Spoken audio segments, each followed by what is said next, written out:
Oke, selamat siang anak-anakku semuanya. Salam sehat. Assalamualaikum warahmatullahi wabarakatuh.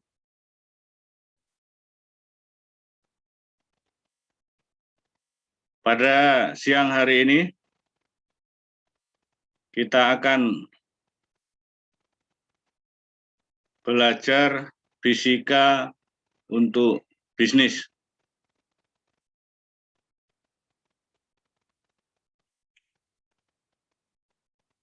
Sebagai pendahuluan,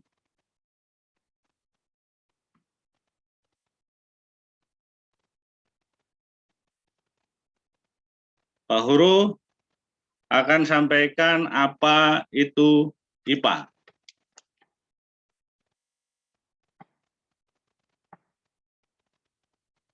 Jadi IPA atau ilmu pengetahuan alam atau biasa dikenal dengan nama sains itu adalah ilmu yang mempelajari alam sekitarnya dan interaksi-interaksi yang terjadi di alam.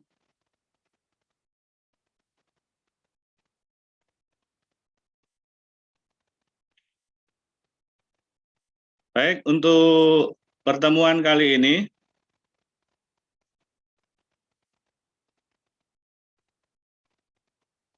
kita akan bahas materi dan perubahannya.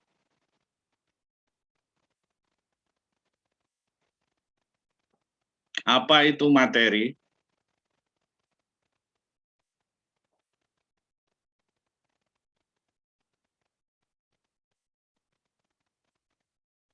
Sebelum Pak Guru jelaskan materi dan perubahannya, kita harus tahu dulu tujuan pembelajaran kita pada siang hari ini, yaitu yang pertama adalah dapat memahami definisi materi, kemudian yang kedua, mampu mengelompokkan materi berdasarkan sifat-sifatnya.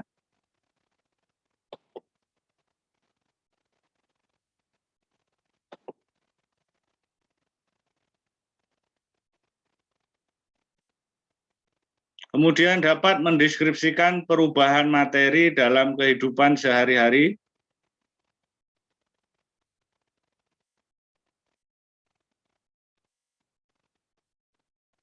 Pak Guru ulangi, tujuan pembelajaran kita pada siang hari ini ada 3, yaitu dapat memahami definisi materi, kemudian yang kedua mampu mengelompokkan materi berdasarkan sifat-sifatnya, dan yang ketiga dapat mendeskripsikan perubahan materi dalam kehidupan sehari-hari.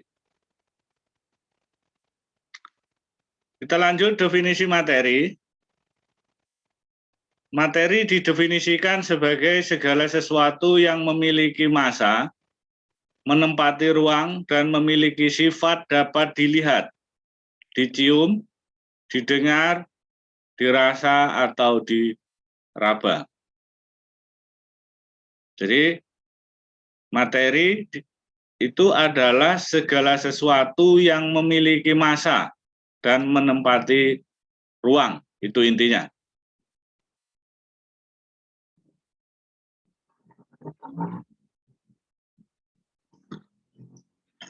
Berdasarkan sifat dan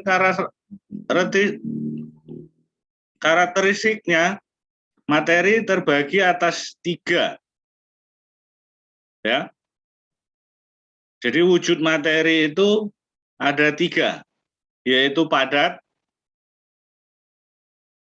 cair, dan gas. Jadi wujud materi itu ada 3, yaitu padat, cair, dan gas.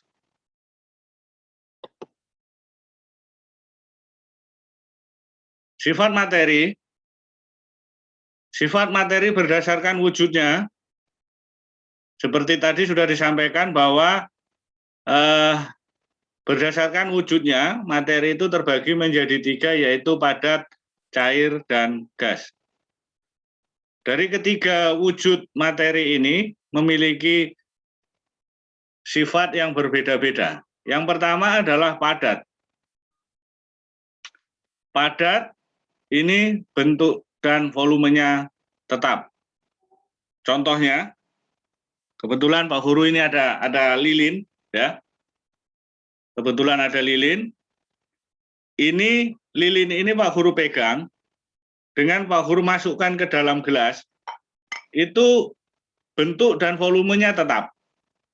Ya, mungkin barangkali bisa dilihat di situ. Jadi bentuknya lilin tetap, volumenya juga tetap. Kemudian yang kedua, cair. Cair bentuk mengikuti wadah, tapi volumenya tetap. Pak Guru kasih contoh lagi, kebetulan Pak Guru punya air, ya. Air ini pada saat di dalam botol, ini air di dalam botol ini, maka bentuknya dia akan seperti botol. Kemudian pada saat air ini Pak Guru tuang ke dalam gelas, ya, pada saat air ini Pak Guru tuang ke dalam gelas, maka bentuk air ini seperti gelas, tapi volumenya tetap. Gitu. Ini contoh sifat daripada zat cair itu bentuk mengikuti wadah atau tempatnya, tetapi volumenya tetap.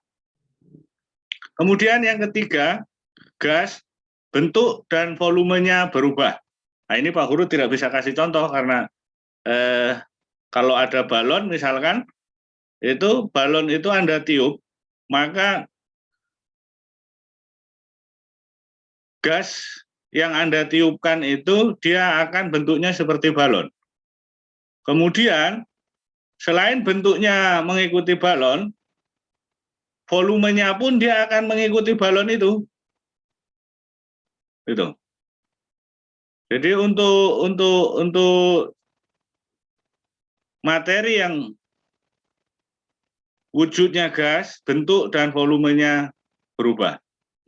Kemudian sifat yang kedua, padat, jarak antar partikel sangat rapat,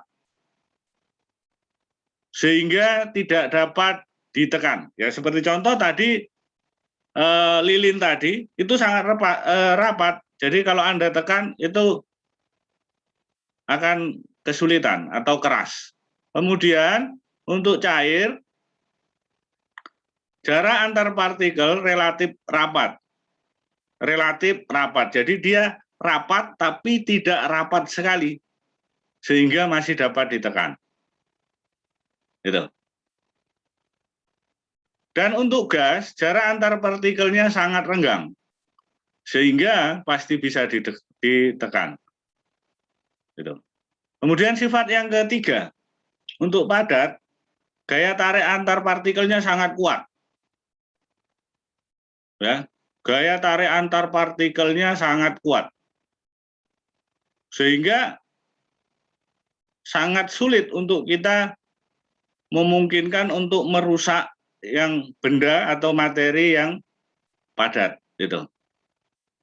Kemudian cair, gaya antar partikelnya relatif cukup kuat. Dia kuat, tapi tidak kuat sekali. Gitu. Sementara gas, gaya tarik antar partikelnya sangat lemah. Nah, itu sifat materi berdasarkan wujudnya.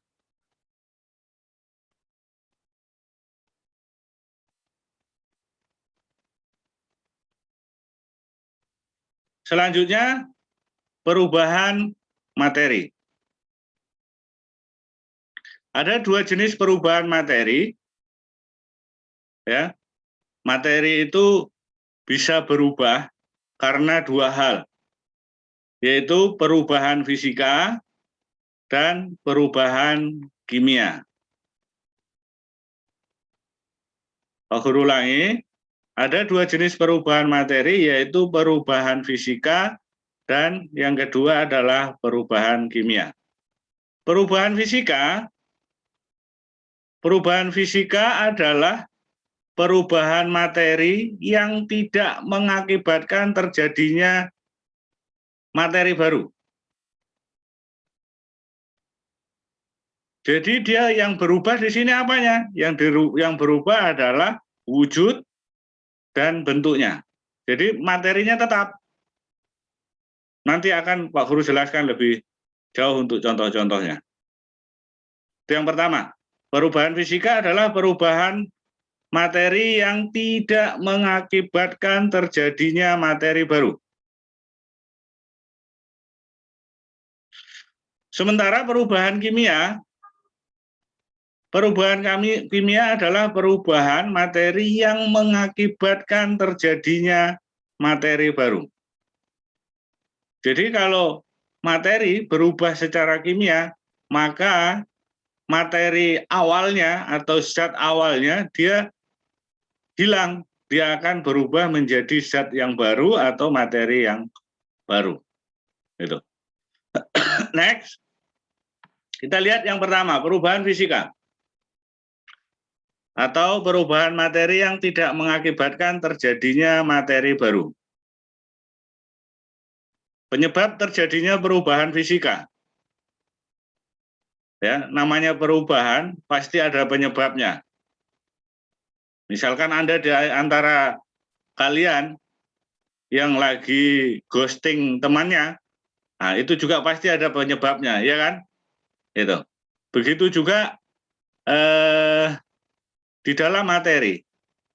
Pada saat dia mengalami perubahan, pasti ada penyebabnya, unsur penyebabnya ada. Kita lihat yang pertama, penyebab terjadinya perubahan fisika. Yang pertama adalah perubahan karena wujud. Wujud materi tadi ada, Pak Guru sudah sempat singgung, wujud materi itu ada 3. Yaitu padat, cair, dan gas.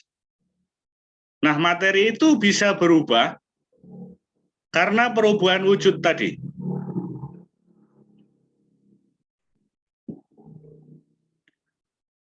Apa saja perubahan-perubahan itu? Mari kita lihat. Dari padat ke cair, itu disebut mencair. Contohnya, es batu, kemudian pada suhu normal, es batu tersebut akan menjadi air. Ya, es batu tadi wujudnya atau bentuknya padat, kemudian mencair jadi air, wujudnya menjadi cair. Yang berubah apa di sini? Yang berubah adalah wujudnya, tapi materinya tetap. Materi penyusunnya atau partikel penyusunnya tetap, yaitu H2O. Itu. Materi penyusun air adalah H2O. Pada saat air suhu normal berubah zat cair, itu H2O, pada saat menjadi padat, jadi es batu, penyusunnya juga tetap H2O. Jadi materinya tetap di sini, dari padat ke cair, disebut mencair, tetap penyusunnya H2O. Begitu juga sebaliknya, dari cair ke padat, itu disebut membeku. Contohnya, air pada suhu normal, kemudian kita dinginkan pada suhu 0 derajat Celcius, dia akan membeku menjadi es batu. Di mana es batu, dia wujudnya padat. Kemudian dari padat ke gas. Dari padat ke gas, itu disebut menyublim. Contoh daripada proses perubahan dari padat ke gas, ini kalau di rumahmu ada kapur barus, ya, ada kapur barus yang tadinya kapur barus itu berbentuk padat, kemudian lama-kelamaan akan habis, menguap menjadi gas. Nah, proses perubahan kapur barus tadi yang padat menjadi gas itu disebut menyublim. Sebaliknya, dari gas menjadi padat. Dari gas menjadi padat, ini disebut mengkristal. Contohnya apa? Contohnya, kalau itu adalah proses pembentukan salju. Kalau Pak Guru bilang salju, tentunya Anda sekalian tidak pernah lihat namanya salju. Atau yang paling ini adalah contoh pembuatan garam. Walaupun tidak pernah lihat bagaimana membuat garam, tapi proses pembuatan garam itu merupakan proses pengkristalan, yaitu dari gas kemudian menjadi garam yang wujudnya padat. Selanjutnya, dari cair ke gas itu disebut menguap. Ya, dari cair ke gas itu disebut menguap. Contohnya, kalau kita merebus air, ya, air itu akan panas, mendidih, kemudian akan muncul uap air itu. Itu kelihatan sekali, gasnya nampak sekali. Ya. Kemudian yang sebaliknya dari gas ke cair itu disebut mengembun. Ya, mengembun ini kita lihat kalau pagi itu banyak embun di sekitar kita, di daun-daun, ya, di rumput itu banyak embun. Itu dari mana? Itu dari prosesnya dari pengembunan. Dari mana pengembunan itu? Pada siang hari, ya, pada siang hari itu matahari memanaskan permukaan bumi sehingga air yang ada di permukaan bumi menguap dan menjadi uap air. Nah, pada malam harinya suhu yang ada di permukaan bumi itu akan dingin kembali. Pada saat dingin kembali, uap-uap air tadi maka dia menjadi embun.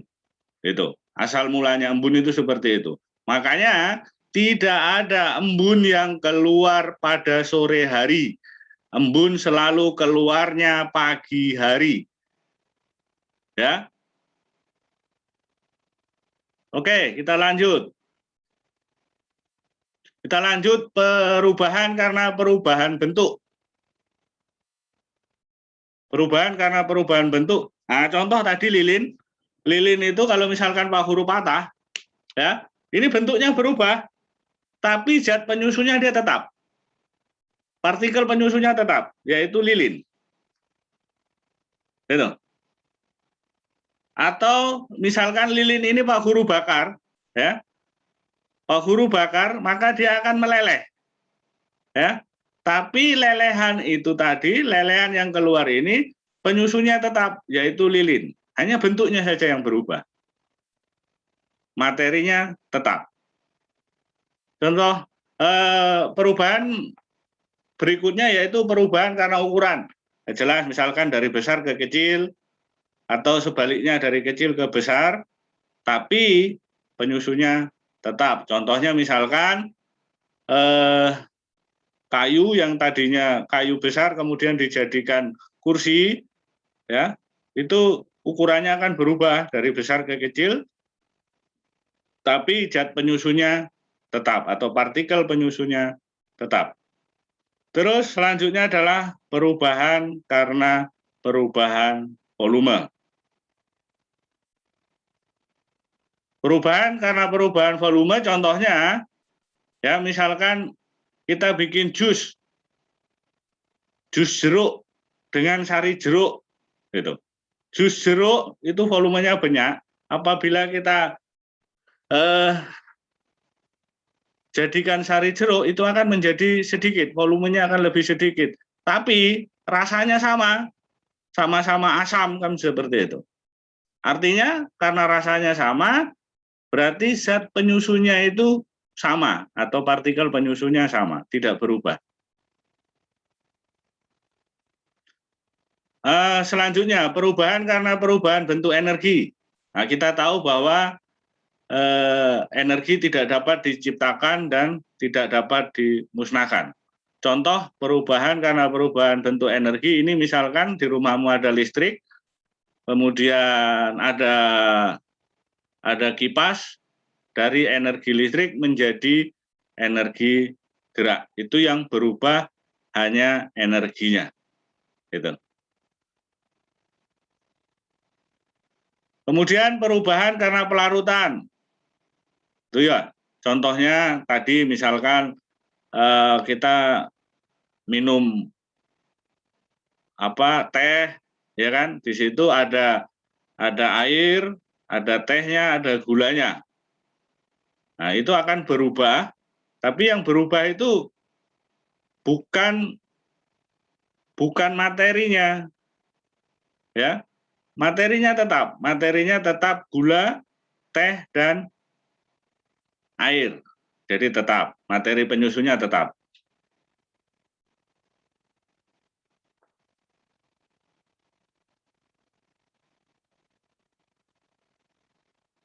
Nah, selanjutnya perubahan kimia, perubahan materi yang mengakibatkan terjadinya materi baru.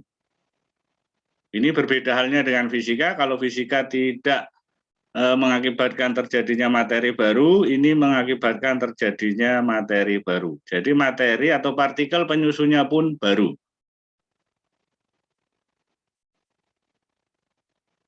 Penyebab terjadinya perubahan kimia. Yang pertama, perubahan karena pembakaran. Contohnya, apabila ada kertas di rumahmu, coba kamu bakar. Pada saat kertas kita bakar, maka kertas akan menjadi abu. Gitu. Maka kertas akan menjadi abu. Penyusun atau partikel abu dengan partikel kertas itu berbeda. Jadi materi yang ditimbulkan karena pembakaran itu materi baru, yang tadinya kertas menjadi abu. Kemudian perubahan karena perkaratan. Contohnya kalau di rumahmu ada besi, kemudian besi yang lama berkarat, maka akan menjadi karat-karat besi di situ. Perubahan karena pembusukan. Contohnya nasi yang sudah 2 hari kemudian busuk, itu zat penyusunnya sudah beda atau partikel penyusunnya sudah beda. Kemudian lanjut, perubahan karena peragian. Contohnya proses pembuatan tempe, ya, kemudian tape, gitu. Terus kelima, proses perubahan karena pelapukan. Contohnya kalau ada kayu di rumah sudah lama, kemudian kayu tersebut lapuk, maka penyusun kayu dengan penyusun lapukan kayu itu pun berbeda. Yang selanjutnya proses perubahan karena proses fotosintesis.